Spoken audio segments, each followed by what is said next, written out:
So this first section has to do with husbands and wives and marriage. Particularly wives. Wives, submit to your husbands. When you read that, it's like you can almost hear the guys who would have been listening to this read out loud. You can almost hear the clinking of beer mugs and laughter and jokes as Paul's words are read. But this text has been misunderstood and misused for a very long time. And may that not be the case with us, among us. So there's a few like this in the Bible, and people who point to this and shake their heads, they think that this is part of a patriarchal society's downside. This is making it more authoritarian than it already is. But it's not, and if anybody has a bigger pill to swallow, it's going to be the husbands, and we'll get to that. But what Paul is saying here is that wives have to guard against their desire to control their husbands. They have to guard against this desire to control their husbands. And I think this command transcends the culture and the time of Paul's day and carries out to today and forever. Because looking back beyond this text, all the way back to Genesis 1, where God created the first man and woman, he created Adam, and then he created Eve as a helper. So she is to help Adam, as Adam is the leader. So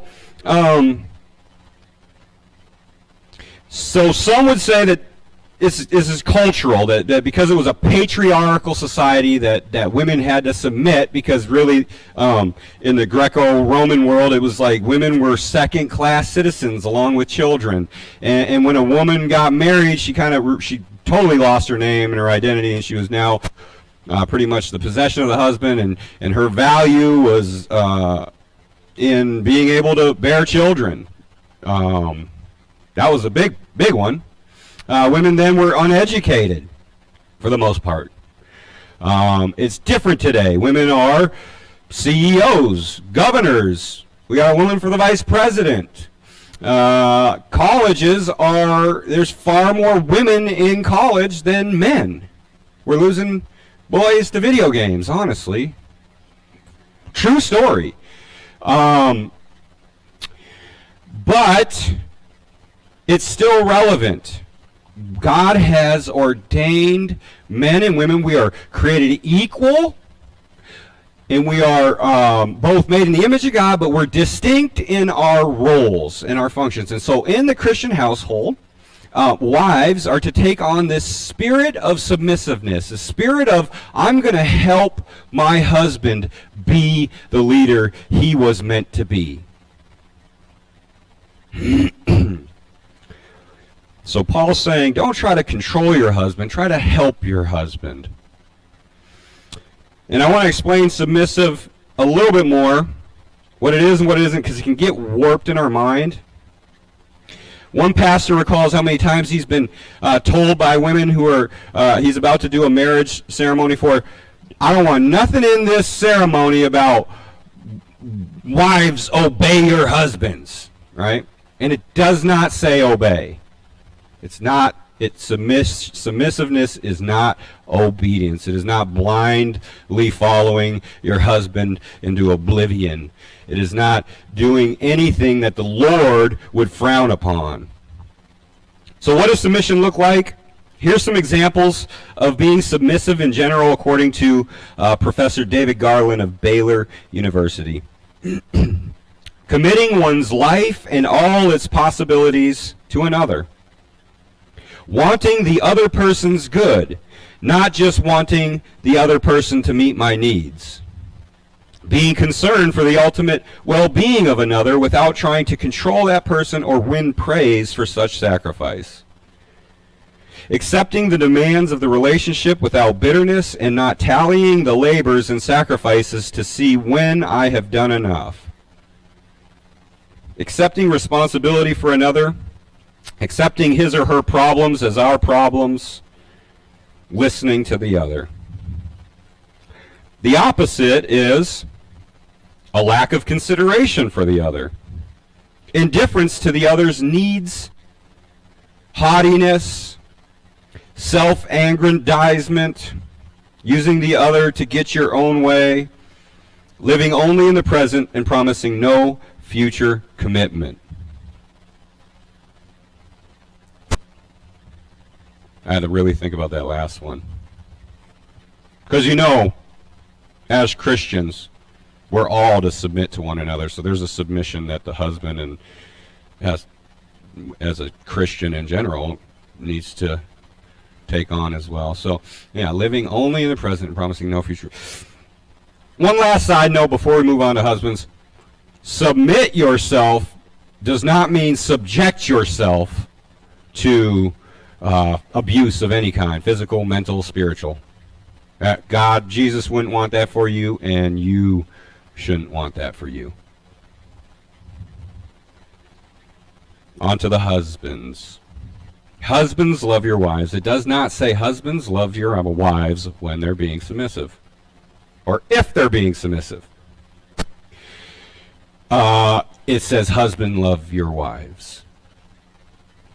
And I think the only qualifier here is afterwards it says, and do not be harsh with them. Oh, that could be, do not become embittered with them, which kind of clues you into the fact that they probably aren't going to be submissive all the time, and you better not get bitter about it. You need to love your wife anyway. And remember, this is for human flourishing within the home, the household. Now think about if a husband is loving. In Ephesians, Paul says, love your wives, husbands, like Christ loved the church. Oh my goodness. How did Christ love the church? How didn't he? He provided an atoning sacrifice for her. He protected. You see it when the disciples got away and Jesus was the only one that got led off to the cross. He died for her, literally died for us. That's a tall order. And the church was not being very submissive all the time, and still doesn't. And he did his part. And we are men to do our part. Jesus showed us the type of love husbands are to have for their wives, in that when we were still enemies of God, Christ died for us. So when our wives are not our enemies, but seem to be acting like our enemies, what are we supposed to do? Love our wives. They say romantic love might get you to marriage, but romantic love won't get you through marriage. This is selfless, sacrificial. This is of the will. This is of choice. This doesn't always feel good. Husbands, love your wives. And loving someone selflessly is a job that never ends. And the good thing, though, is it kind of snowballs. So you start with something, you're like, oh, I got to count her first. I got to count her as more important. And you do this more and more, and it snowballs, and it begins to be kind of part of your thinking. And the next thing you know, you're like, I can't even imagine who I was before I was like this. You're becoming more and more like Christ. You're thinking less and less about yourself, husbands. And me, I'm saying this as a single child who world revolves around me, and I am definitely not there yet, but I'm in the process and seeing how true and right and good it is.